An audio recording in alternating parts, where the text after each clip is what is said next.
मित्रों नमस्कार।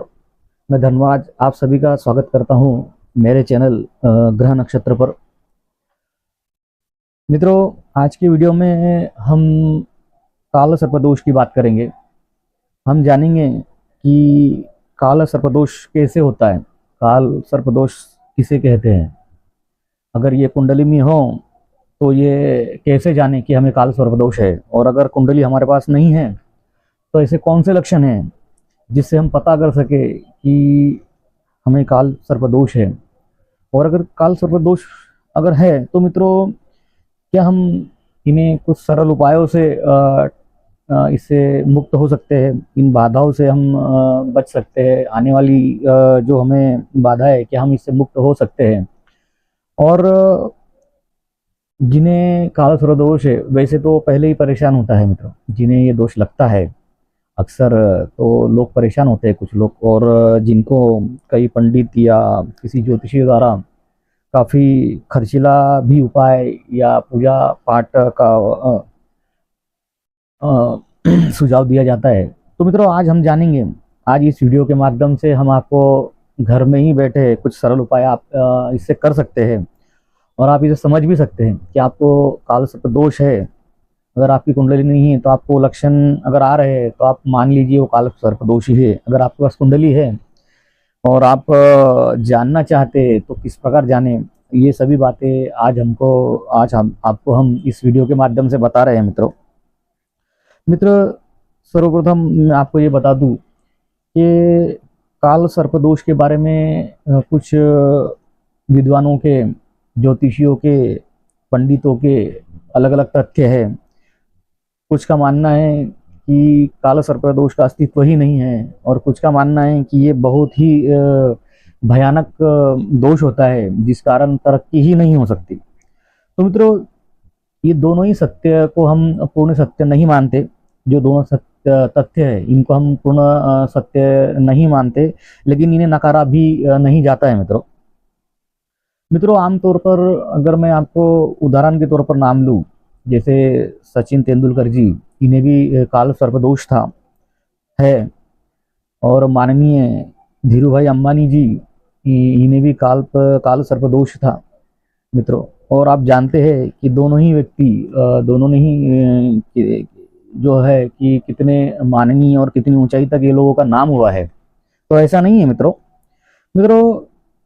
काल सर्पदोष से बचने के या उनके उपाय बहुत है, उन्हें समझने के लक्षण भी बहुत है।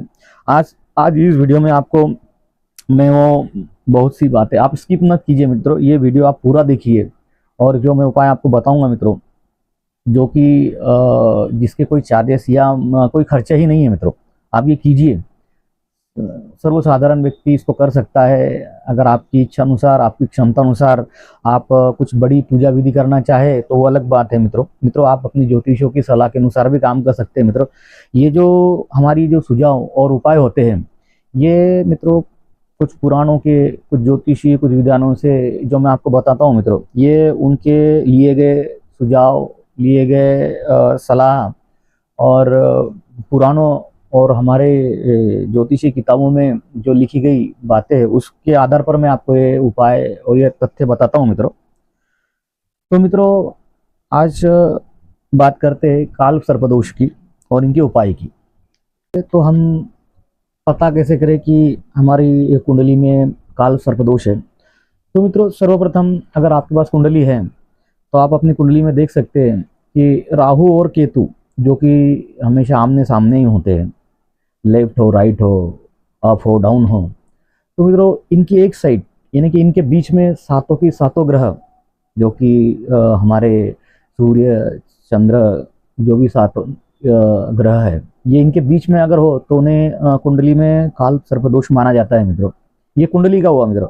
और जिनकी कुंडली में जिनके पास कुंडली नहीं है, जिन्हें पता नहीं है, तो उनके कुछ लक्षण होते हैं मित्रों, जिस लक्षणों से हम पता कर सकते हैं या हमें पता चल सकता है कि हमें काल सर्पदोष है। तो मित्रों जैसे कि सफलता, असफलता और स्वास्थ्य पर पड़ता कोई व्यक्ति अगर काल सर्पदोष से पीड़ित है तो उनकी जो स्वास्थ्य है वो ठीक न रहना, उनकी शादी में दिक्कतें आना, व्यवधान आना, संतति में तकलीफ होना या संतति न होना या विवाह न होना या वैवाहिक जीवन अच्छा न होना, संतान की उत्पत्ति न होना, तो काल सर्पदोष का यह प्रभाव पड़ता है मित्रों।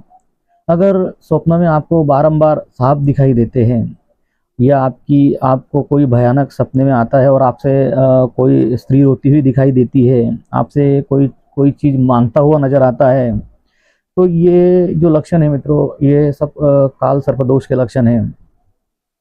मित्रों, काल सर्पदोष के कारण कई बार आपने देखा होगा कि कुछ लोग मेहनत बहुत करते हैं लेकिन उन्हें उस तरह की सफलता नहीं मिल पाती, और कई बार उनके लिए काम का यश कोई और दूसरा ले आता है। वो मेहनत वो करते हैं लेकिन उसका जो फल है किसी और को मिलता है। दिन रात जो मेहनत करते हैं, जितना उनको फल मिलना चाहिए, जितना धन उनको मिलना चाहिए, वो मिल नहीं पाता। और अक्सर कुछ गलतियां ऐसी जो वो नहीं करते लेकिन उनकी सज़ा उनको मिलती है, या उसकी उसकी गाज उस पर पड़ती है, या उनका इल्ज़ाम अक्सर उन पर पड़ता है मित्रों। तो ऐसे कुछ लक्षण हो तो इन्हें काल सर्प दोष के ही लक्षण माने जाता है मित्रों। मित्रों, काल सर्प दोष का स्वास्थ्य का खराब रहना या व्यापार में बार बार हानि होना, अपनों के द्वारा आपको ठगे जाना, ये सब भी लक्षण काल सर्प दोष का प्रभाव के कारण होते हैं मित्रों। आइए मित्रों, अब हम देखेंगे कि काल सर्प दोष से बचने के लिए क्या क्या उपाय किए जा सकते हैं और इन दोषों से मुक्त तो हुआ जा सकता है। तो आमतौर पर काल सर्प दोष के निवारण के लिए आपको ज्योतिष लोग कहते हैं कि आप किसी ज्योतिर्लिंग में जाकर इस काल सर्प दोष की पूजा करें। लेकिन ऐसा नहीं है कि उन स्थानों पर जाकर ही आप काल सर्प दोष की पूजा करेंगे तो ही काल सर्प दोष आपका उसका निवारण होगा। और मित्रों, जिनकी परिस्थितियां ही अच्छी नहीं हैं और जो पहले से ही अगर इन समस्याओं से जूझ रहे हैं, तो संभव नहीं हो पाता है मित्रों उनके लिए इस तरह की मंदिरों में जाकर इतनी धनराशि लगाकर इतनी बड़ी पूजा पाठ करना। इसलिए अगर आप चाहो तो अपने घर पर ही काल सर्प दोष का निवारण कर सकते हैं। हम आपको कुछ उपाय बताने जा रहे हैं मित्रों। इन उपायों को जो भी उपाय आप सरलतापूर्वक कर सकते हैं घर पर, ऐसे उपाय कुछ हम आपको बताने जा रहे हैं मित्रों सरलतापूर्वक। पर इस उपाय को आप नागपंचमी के दिन करिए मित्रों, जो मैं उपाय आपको बता रहा हूँ मित्रों। तो यह जो उपाय है आप नागपंचमी के दिन कर सकते हैं। अगर आप नागपंचमी के दिन यह उपाय नहीं कर सकते हैं तो आप किसी भी पंचमी के दिन इन उपायों को कर सकते हैं मित्रों। इसलिए क्योंकि जो पंचमी तिथि होती है वो विशेष शेषनाग की मानी जाती है मित्रों। तो ज़्यादातर जो उपाय होते हैं पंचमी या नाग पंचमी उस दिन किए जाते हैं मित्रों। तो मित्रों, जो पहला सबसे सरल उपाय जो है, शनिवार के दिन आपको कोयले के कुछ टुकड़े बहते हुए जल में प्रवाहित करना है मित्रों। शनिवार के दिन, हो सके पंचमी के दिन या नाग पंचमी के दिन, आप इसको किसी भी दिन कर सकते हैं मित्रों। काफ़ी सरल उपाय है जो आजकल गाँव में, दुकानों में या घरों में जो जली हुई लकड़ी का कोयला होता है मित्रों, आप कुछ कोयला लेकर जाए, जलते प्रवाह में उसे विसर्जित करें और हाथ जोड़कर उसे प्रणाम कर और घर चले आए मित्रों। या फिर आप चाहे तो चांदी के नाग नागिन का जोड़ा लेकर उसकी पूजा पाठ कर कर बहते हुए जल में उसे भी आप प्रभावित कर सकते हैं मित्रों। यह भी एक उपाय है मित्रों। इसमें थोड़ा खर्चा होता है, नाग नागिन छोटे से ही चांदी के बनवा लीजिए, अक्सर बिल्कुल कम खर्चे का। जो तीसरा उपाय है मित्रों, आप तांबे का जो सर्प है किसी भी शिव मंदिर में दान कर सकते हैं। आप यह जो उपाय है मित्रों, तांबे का जो नाग है, ये नाग पंचमी के दिन सुबह सुबह अगर ये आप उपाय करते हैं तो इसका महत्व ज़्यादा हो जाता है मित्रों। नाग पंचमी के दिन सुबह सुबह तांबे का जो नाग है आप किसी शिव मंदिर में उसका दान करें, वहाँ उसे शिवलिंग पर रख कर उसके अच्छे से पूजा पाठ करें। एक और सबसे जो प्रभावशाली उपाय होता है मित्रों, वो यह होता है कि अगर आप किसी सपेरे के पास से, जो सपेरे होते हैं ना, जो कि हमें नाग नागिन के जो खेल बताते हैं अक्सर देखे जाते हैं मित्रों, तो आप अगर उस सपेरे से पैसा देकर, फ्री नहीं, पैसा देकर उस सपेरे से खुशी खुशी वो नाग नागिन के जोड़े को छुड़वा कर किसी जंगल में छोड़ आते हैं और उस सफ़ेरे को दान दक्षिणा जो भी है, आप धान धून जो भी आपको देना है उसे उसको खुश कर देते हैं। तो मित्रों इसका बहुत बड़ा प्रभाव आपके जीवन पर पड़ सकता है मित्रों। मतलब जो काल सर्प दोष है इससे आप मुक्त हो सकते हैं मित्रों। इसके अच्छे रिजल्ट आपको मिल सकते हैं मित्रों। एक उपाय ये भी है कि नाग पंचमी दिन अगर आप किसी शिव मंदिर में जाकर साफ सफाई करवाते हैं और तो भी आपके काल का प्रभाव उससे कम होता है मित्रों। अगर आपको इन सब उपायों को करने में कोई कठिनाई हो तो वास्तु विज्ञान के अनुसार भी आप कुछ सरल उपाय कर सकते हैं।